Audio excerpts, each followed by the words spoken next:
Straight Shift with the Car Chick, the podcast that's all about cars, buying, selling, fixing, and driving, and sometimes renting fast if you're the car chick. Now, here she is. Welcome, everyone, to another episode of The Straight Shift. Summer is almost here. Here in the Carolinas, we only have 3 seasons, not 4, like many other places in the country.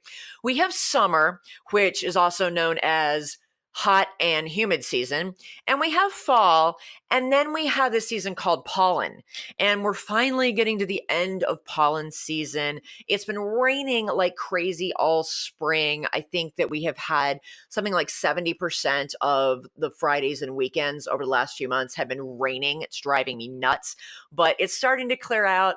Our schools, a lot of them had their graduation ceremonies this past weekend, so we are definitely heading into summer. And for many families, that means road trip. So today I want to talk about how do you prepare your vehicle for a summer road trip, especially if you're taking a longer road trip. Here in the Carolinas, or at least, here in the Charlotte area where I live, we're really lucky. We got so many beautiful things around us. We're just a couple of hours, 2 to 4 hours from the Smoky Mountains, the Blue Ridge Parkway. We're 4 to 6 hours from really any of the beautiful Carolina beaches. A lot of folks, make the longer road trip, 12 hours or so down to Florida. So we have a lot to see in this area. Or you might be taking a road trip further away to see a part of the United States that you and your family haven't visited before. It's a great way to see this beautiful country from our roads.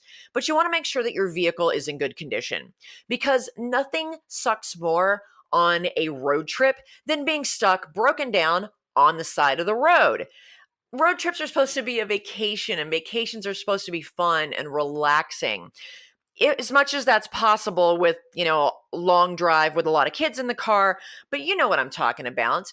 And a great way to not start out your vacation is with a breakdown on the side of the road. So here are some things that you can do to your vehicle to make it safe. And then a little bit later in the podcast, I'm going to talk about just some other logistics, things to put in the car, how to keep safe, some good driving tips, and how to keep yourselves entertained on the road trip. So the first thing that you want to do is make an appointment with your dealership or your favorite ASE certified shop at least a week before you head out on your vacation to have them check it out. Tell them that you need a pre-road trip safety inspection.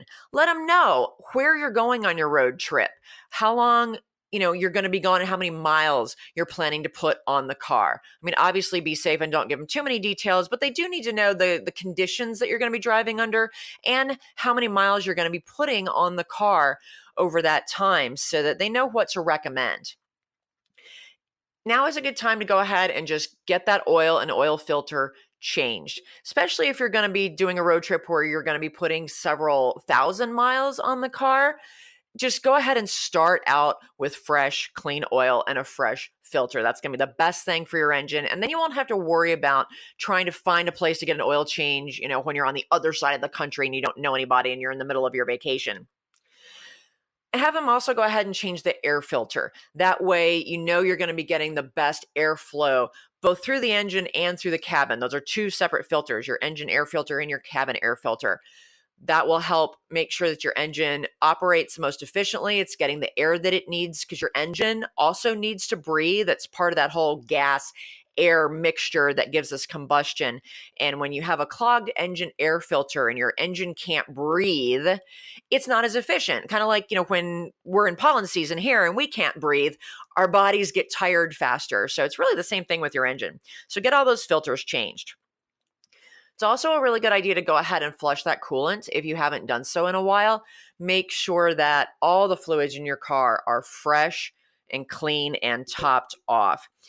Cars overheating is one of the most common road trip breakdowns that you see, because not only is the car working hard because you're driving a long distance and you've got it loaded down with, all the crap that you're bringing with you on this road trip, but also it's hot out there. So the air that's flowing through the engine is not going to be as cool. So it just allows your engine the opportunity to overheat more easily. So having the cooling system checked out, making sure that fluid is fresh and full, and have them check all the belts and hoses in there as well. Even check your coolant reservoir.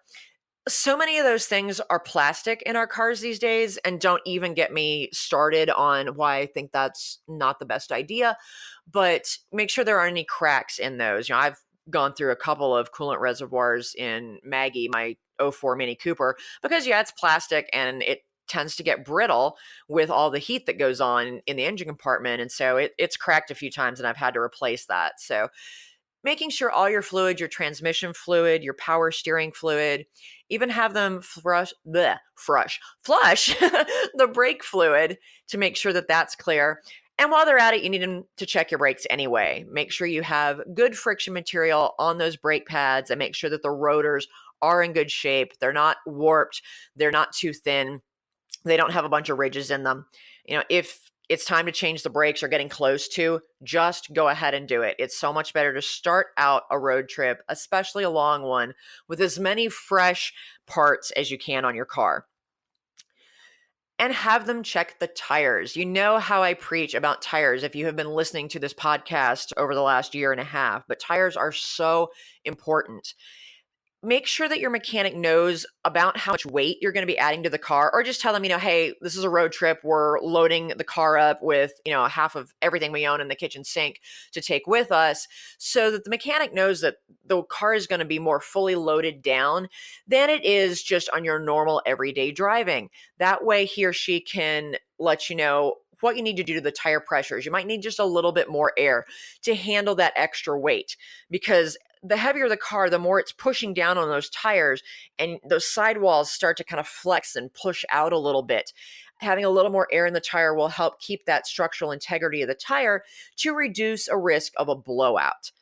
It will also make sure that you have the optimal friction patch between the tire and the road, and that means that you're going to get the best possible gas mileage. Not that a fully loaded minivan or SUV, especially if you put one of those, what I call a hamburger box on top, so that you can bring even more stuff with you. You're not going to be aerodynamic, so at least have your tires help as much as they can in maximizing your fuel efficiency so that you don't spend your entire vacation budget on gas. Have them also check all the lights on your car. Make sure your headlights are nice and clear. If they are starting to get cloudy, this is a good time to do a headlight restoration, or if that's not possible, it doesn't work, fork over the bucks to get new headlights, because especially if you're going to be doing some night driving, not only do you need to be able to see, you need to be seen by others. That's one of the most important things when you're talking about safe driving. Be able to see clearly and clearly be seen. Make sure all of your brake lights are working. Make sure your turn signals are working. And remember to use them. All these things are going to help you be safer on the road.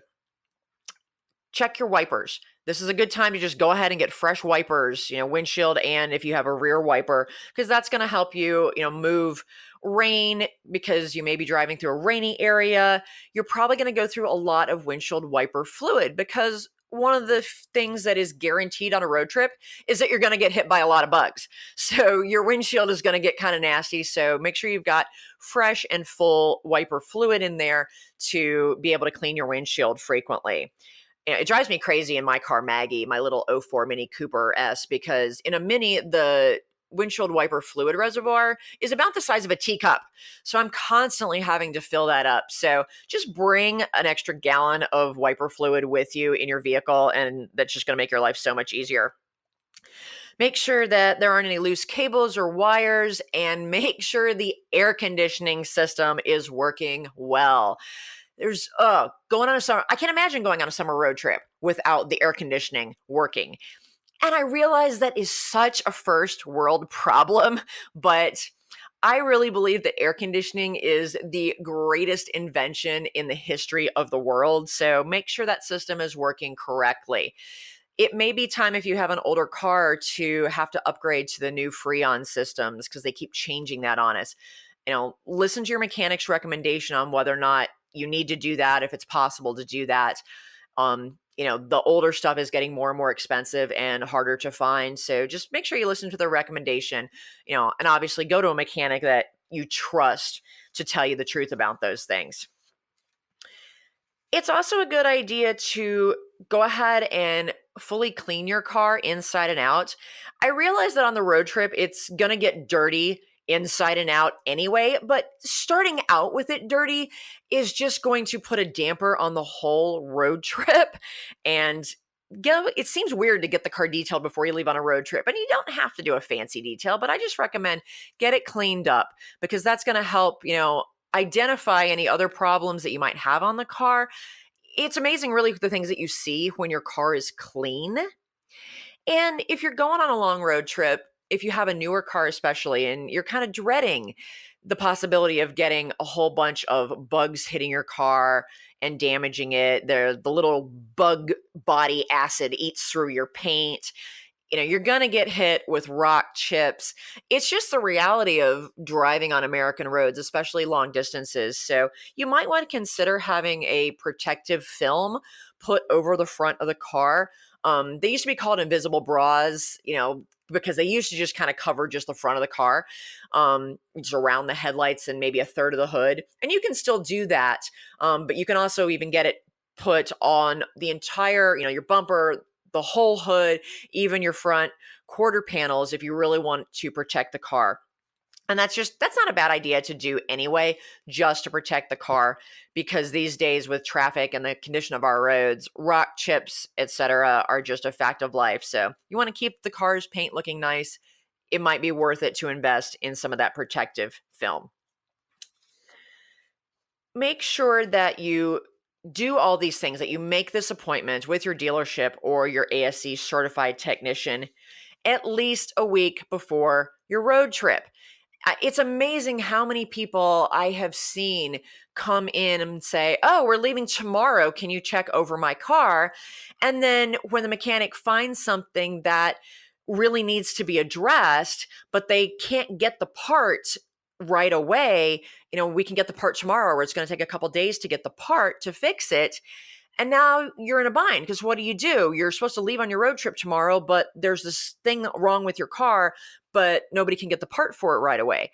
So you need to give the mechanic at least a week to, if they do find something, to be able to get the right parts in and then make the repairs or do the maintenance items on your vehicle. So please don't wait until the day before, or you'd be amazed. I've actually seen people come in, the car is fully packed. They have the hamburger box on top. The car is packed to the gills with umbrellas and beach chairs and coolers and luggage. They have literally left to go on the road trip, but let's just swing by the shop and have them check it out before we leave, with all the kids and all of our junk. I mean, that's just crazy, because if you find something, now you're starting out your vacation with a broken car. So do yourselves a favor and do your poor mechanic a favor and schedule that appointment at least a week to 2 weeks beforehand, so that you have time to make any necessary repairs before you head out on the road. I'm going to take a really quick break, and when we come back, we're going to talk about some other logistics, things to bring with you, what to include in an emergency car kit, as well as how you can make that road trip safe and fun. I'll be right back after this.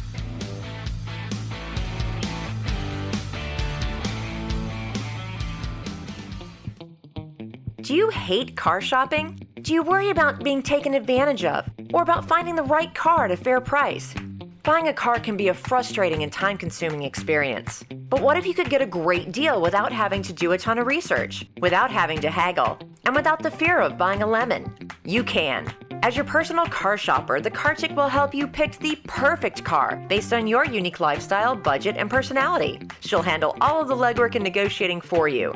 All you have to do is sign the papers and take the keys. It's that easy. To learn how the Car Chick can save you time, money, and hassle on your next car purchase, give us a call at 888-575-2138. That's 888-575-2138. Or visit us on the web at thecarchick.com. Where the rubber meets the road. Nice to meet you. Love your asphalt. Hey, nice treads. It's Straight Shift with the Car Chick. Welcome back to the Straight Shift. We are talking about how to prepare for that summer road trip, especially if it's going to be a longer road trip to see some of the beautiful areas of our country. And I talked about getting your car into your dealership or your mechanic to get a pre-road trip inspection at least a week before you leave. And this is a good time also to go ahead and put together a summer emergency kit. I've talked in the past about a winter kit and what to keep with you in the car on a winter road trip or just in general, but it's not a bad idea to have a summer emergency kit as well. And some of the items that you want to include are going to be the same. So if you've already got them in your car, great, leave them there. But it may be time to swap out for a couple different things. If you're going on a long road trip, I'm a big believer in having some sort of emergency roadside assistance, whether that comes with your car because you have a newer car, or maybe you bought a certified pre-owned car and the certified pre-owned warranty includes roadside assistance, or if you invest in, something like a AAA membership. It's just a good idea to have because you really never know what could happen no matter how well you prepare for a road trip. So having someone that you can call and know that they're going to come to your aid is a good idea. So, go ahead and get that membership now if you don't have one before your road trip, and take your card with you, or at least put the phone number for that roadside assistance. I put one on I have a address label thingy that I put on all my folders and stuff just because you can't read my handwriting. So I have this little label maker. Put the phone number for the roadside assistance, on that or just on some sort of sticker, and just stick it to the inside of your glove box. That way it's always there and you know where it is. So if you do have trouble, you can just pop that glove box open and go, okay, here's their phone number. Come save me. So that's just a nice little trick. Make sure that you have a tire iron and jack in the car if your car comes with a spare tire. Newer cars don't have a spare, even some older ones like, I have a Mini Cooper. Where the heck are you going to put a spare tire on a Mini Cooper? So I've never had that, but it's still a good idea to keep a jack and a tire iron in the car in case you do have to swap something out on the road. Speaking of a spare tire, if you do have one, make sure that when you had your mechanic do that pre-road trip inspection, make sure they are specifically checking the spare tire. That's one of the most neglected things in a vehicle, and you never want to, get a flat tire on the road and you go to get the spare out to find that the spare is also flat, or it's old and it's cracked and it's no longer holding air, or it's not safe to drive on. So make sure that spare tire, if you have one, is also in good condition. Bring some towels and some rags for cleaning your windshield, or just for cleaning up any spills that may happen in the car, because who goes on a road trip without eating and drinking in the car? Am I right? So just bring some towels for that. Make sure you've got some towels to clean the windshield just in case you have to stop and not at a gas station and you need to have some wipes for the windshield or to clean anything off the car. Bring a plastic funnel. I know that sounds weird, but just in case you have to add water to the coolant system, or you need to, for some reason, put more oil in the car because a leak develops when you're on your road trip, you've got that funnel to be able to more easily put fluids in the car. Don't bring the funnel out of the kitchen that you use for food. Make sure you get a funnel that's designed for automotive so you can pick that up at your local auto parts store dirt cheap. No big deal. Speaking of water, bring some extra water with you, both for drinking, because you just want to be able to keep hydrated properly on your road trip. But if you do end up getting stranded on the side of the road and you have to wait for roadside assistance, everybody's going to get hot, especially if the car's not running anymore. You can't run that air conditioner. You want to make sure that nobody gets dehydrated if you have to wait an hour or 2 hours in the heat in order for help to arrive. So have enough water for everybody in the car. Obviously, have some snacks. You can't road trip without snacks anyway. But also have some water that you can put into the cooling system of your car if you need to. Whether that's an extra gallon of water, or you bring a bucket where you can fill up at a rest stop, fill up in a river, in a lake, depending on just how far off the beaten path you're planning to go, but have a way to be able to put water into the cooling system of the car if it overheats and you don't have any other options. Always a good idea to bring a flashlight. That's just something that you should keep in your car all the time anyway. Keep a flashlight, keep flares, and in my world, you keep bungee cords in the car at all times, because even if you're just going to the grocery store, unless you've got one of those cool cargo bags or there's the little hooks on the backs of your third row seats, like in a minivan or an SUV where you can hang your groceries, that's great. I always have to bungee everything together and then tie it down. Partly because I have no other way to really contain it in my car, but also my driving style tends to fling things around on the inside of the car. So I just naturally carry bungee cords with me to strap things down. But that's a good idea to do with all your stuff that you're packing in the car anyway. Make sure that it is stable, that it's not going to go flying around in the car, that you're not going to have an umbrella. If you slam on the brakes, having an umbrella or a beach chair go flying forward in the car, that could risk hitting and injuring someone. So just tether everything down and bring some extra bungee cords with you. Worst case, you can always, bungee the kids to the top of the car if they're driving you crazy. No, I'm just kidding. Don't do that. But it's a good idea to keep in the car, along with a small tool kit that just has, some basic screwdrivers, some wrenches of different sizes, pliers, maybe even a hammer. It's just not a bad idea to have that just in case you need it, especially if you're reasonably handy with some things on the car. If you can do any repairs on your own, just a quick fix to then be able to get you to the nearest service station, that's a good idea to be able to have that stuff in the car with you. I also recommend that you always keep a first aid kit in the car just all the time. You never know when, you're just going to, start bleeding or, cut yourself on something. And it's just a good idea to have that in the car with you. I took my mother sofa shopping this weekend, and she's at the age where she bleeds really easily, and literally we got halfway down the road and she looks down and her finger's bleeding profusely at one of the knuckles. We have no idea what she did, but it was simple. We just opened the glove box. There's a first aid kit in there and she was able to put on a Band-Aid.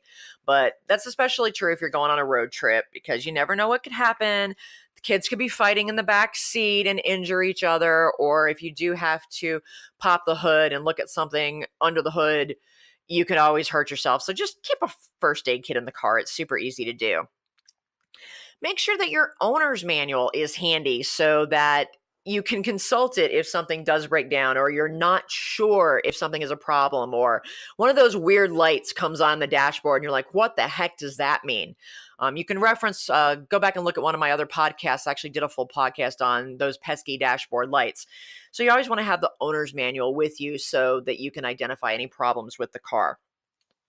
And bring sunscreen. I mean, I can't imagine going on a summer road trip without bringing sunscreen, especially since, I'm so pale I glow in the dark and burn easily. But if you get stranded, you want that sunscreen to be in a place that's easily accessible, not buried in a suitcase, underneath a pile of other suitcases and a bunch of junk that you can't get to easily. So just keep a little of it. I keep a kind of travel size of sunscreen in my glove box at all times. Now I want to quickly talk about some things that will help make the road trip a little bit more fun and safe, because, one of the things that can make a road trip dangerous is the driver getting tired, getting fatigued, getting distracted, and quite frankly, getting bored, which also leads to fatigue and distraction. So, one thing you want to do is just kind of help keep the car reasonably clean as you go on this road trip, because otherwise you'll go a little bit crazy, especially if you have any amount of OCD or wanting things to be clean. Keep a little bag, just take one of those small garbage bags with you, or a few of them.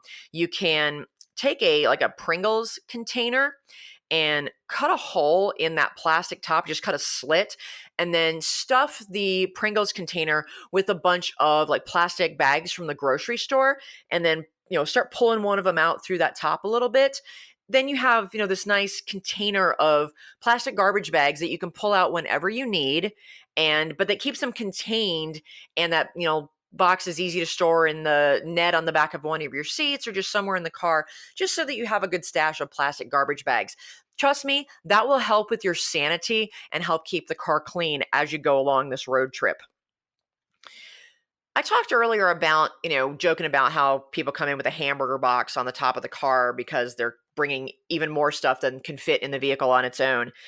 Those things can be really great for road trips. And if you do have a large family and you do need to bring a lot of stuff with you, sometimes you have no other choice but to have one of those extra luggage containers on the top of the car.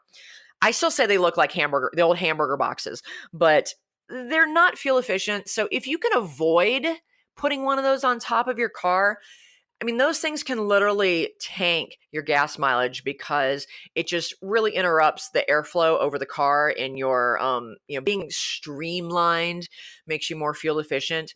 Those hamburger boxes have gotten more streamlined and efficient over time, so the air does flow better over them, but they still significantly reduce your fuel efficiency. So if you can pack more efficiently and avoid that, you don't necessarily have to bring the kitchen sink with you when you go on this road trip. You'll really think about what makes sense to bring with us versus what can we buy along the way or buy when we get there.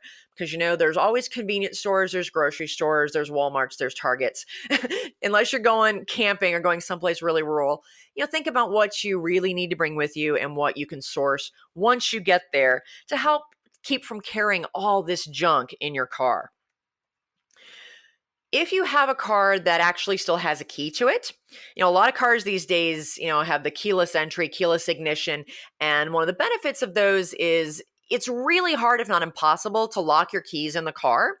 But if you have an older car, make sure you keep a spare key for the car and keep that in your wallet, keep it in your purse. My mom keeps one on a big safety pin pinned to the inside of her purse because she has locked herself out of her car a lot in the past. She doesn't do it so much anymore. But, this weekend when I took her sofa shopping, I was the idiot. And as I was getting her walker out of the trunk of the car, I set the keys to the Corolla in the little well in the trunk and then promptly closed the trunk. So I locked the keys in the trunk of her car. So fortunately, she had a spare key pinned to the inside of her purse, and we were able to open the trunk and get the other set of keys out. So you know what? Happens to the best of us folks. So always keep that spare key on your person so that you don't lock yourself out of your car. Bring with you all the necessary charging cables for your phone. Bring those USB cables, your camera chargers, your GoPro charger if you have one, because a GoPro is a great thing to take on a family road trip. And have some of that, what I call extra electricity, the extra battery packs for, charging your phone in case you don't have enough chargers in the car, or the kids want to be able to run their mobile devices and run out of electricity in their natural battery quickly. Just getting that portable electricity, as I call it, they're so inexpensive these days. So it's a good idea to have a couple of those with you in the car as well. And some of them even can double as a jump box for your car itself. So it's a good idea to bring with you on a road trip, in that emergency kit. If you have an air compressor, I have a small one that we picked up at Stanley Black & Decker a few years ago, any small air compressor. So if you do need to put air in your tires, you can put a little air in your tires until you can get it to a service station. If your battery dies, you have a jump box in the car so that you can jump that battery quickly and not necessarily have to wait for the roadside assistance to come. And a lot of those little jump boxes now, they've become a lot cheaper. You just have to be careful because some of them are really cheap and don't actually work. So beware of the ones that you can buy online, dirt cheap from China. But you can get them at your local auto parts store and they can tell you which ones are good. And very often they double as that extra electricity for your cell phone and can charge that as well. Don't forget to download favorite episodes of your podcast or whatever to keep yourselves entertained. And you want to stay safe and alert while you're driving, especially on a longer road trip. If you're just going, 3 or 4 hours to the beach, that's usually not a big deal. Most people can handle a 3 or 4 hour drive by themselves, without any problem.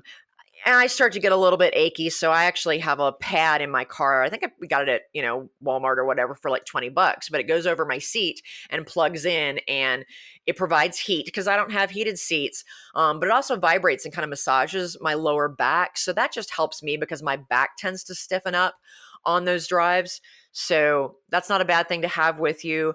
But if you're going on a longer road trip, be sure you rotate the driving responsibilities if that's possible with the people that you have in the car.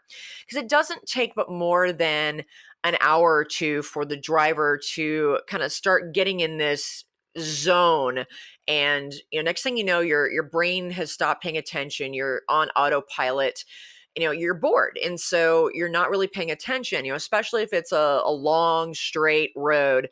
I remember literally driving across I-80 through Nebraska when my dad and I took me to college, 100 years ago. And let me tell you, I-80 through Nebraska has got to be the most boring thing ever. So, we played some games and did some things to stay alert.